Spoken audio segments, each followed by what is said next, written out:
आज मैं देखता हूँ कि लोग घर बाय करते हैं इन्वेस्टमेंट पर्पस से।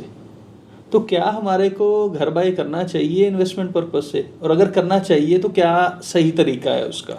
सबसे पहली बात, एक घर तो खुद का होना चाहिए। जैसे आपने एक घर ले लिया हुआ है, तो दूसरा हम रेकमेंड करते हैं कि आप घर न लेके प्लॉट ले लें। ओके। आप कॉमर्शियल में चले जाएं, बट उसकी रिव्यू जरूर करें, कॉस्ट एनालिसिस करें, उस पर फ़ायदा क्या होने वाला है, आसपास क्या आने वाला है।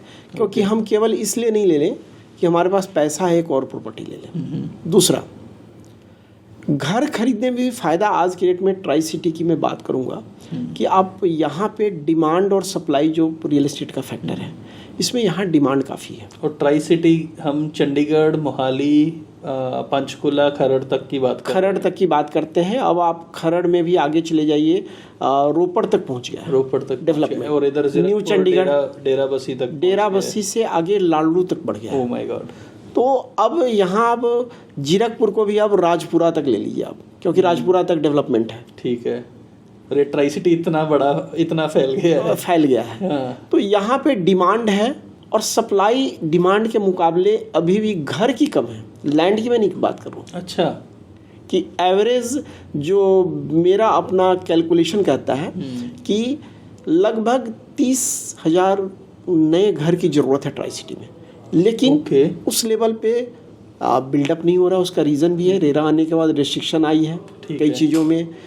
हर एक चीज़ क्लियरेंस के बाद करना है, काम प्रॉपर होना चाहिए। इन्वेस्टर और एंड यूजर को तो फ़ायदा हुआ ही है, लेकिन जो भी मैं बात करूं कि बहुत सारे लोग सेल्फ मेड बिल्डर थे, हाँ जी, कमिटमेंट बेस, हाँ, वो धीरे धीरे कम हो गए। ठीक ठीक ठीक। तो अभी भी यहाँ पे डिमांड काफ़ी है। तो आप घर भी लेते हैं तो पिछले 3 साल का आप ट्रेंड देखेंगे तो 40 से 50% का लगभग जंप आया है फ्लैट के प्राइसेस में।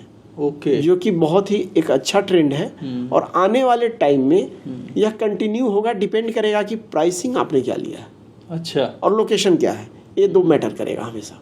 तो वो फिर कैसे डिसाइड किया जाए?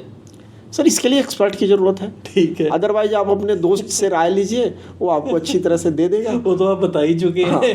हाँ, वो तो आप बता ही चुके हैं, बिल्कुल। और अच्छा, एक और चीज़, मतलब अगर हम देखें तो जो हमारा, अगर हम बेसिकली पंजाबियों का इमोशनल कनेक्ट देखें, वो ज़मीन के साथ बहुत है। मेट्रो सिटी की बात करें, दिल्ली की, मुंबई की, बेंगलोर की, so they are very comfortable buying flats. पर हम अभी भी चाहते हैं कि हमारी ज़मीन खुद की हो, उसके ऊपर जो कंस्ट्रक्शन है वो खुद की हो। तो आपका इसके ऊपर क्या व्यू पॉइंट है? देखिए, जो ज़मीन से जुड़ा है ना, स्पेशली मैं पंजाब की बात करता हूँ, लोगों की, इवन हरियाणा की बात आप करें तो रोज़ मिलना होता है लोगों से, तो उनका होता है कि ज़मीन के साथ घर हो। हाँ।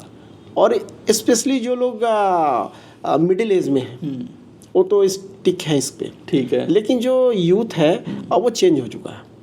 इवन ट्राई सिटी में 7-8 साल पहले जाएँ तो हाई राइज का कल्चर नहीं था। बिल्कुल। अब कल्चर शुरू हुआ है। अगर 3 साल पहले मैं बात करूं तो यहाँ प्रेफरेंस लोकेशन चार्ज, जो PLC हम बात करते हैं, नीचे के फ्लोर पे होता था। हाँ जी, हाँ जी। लेकिन अब ट्रेंड चेंज हो रहा है, अब ऊपर के फ्लोर में भी डलना शुरू हो गया। दिल्ली में तो जो सबसे टॉप का फ्लोर है, that is the costliest. Bombay में भी यही है। हाँ। अब यहाँ पे भी ट्रेंड शुरू हुआ है, स्पेशली जो लोग IT में हैं, जो यूथ हैं, अब उनको समझ में आ रहा है कि अगर जाना है तो हाई राइज में ऊपर भी जा सकते हैं। लेकिन जो भी मिडिल एज है या ओल्डर एज में, वो कहते हैं कि मुझे घर के साथ, ज़मीन के साथ चाहिए, वो प्रेफर्ड अभी भी है ट्राई सिटी में। ठीक है। तो ये बिल्कुल सही बात है, मतलब ये मार्केट में ये चलन है इस चीज़ का। इसीलिए आप देखेंगे स्पेशली मोहाली मार्केट में ज़मीन की कीमतें आसमान को छू रही है। पिछले लगभग 2.5 से 3 साल में प्राइस 2 से 3 गुना बढ़ गया है। बिल्कुल बिल्कुल। और ये तो बहुत ही लाइक फास्ट ग्रोइंग मार्केट है जो दिख रहा है।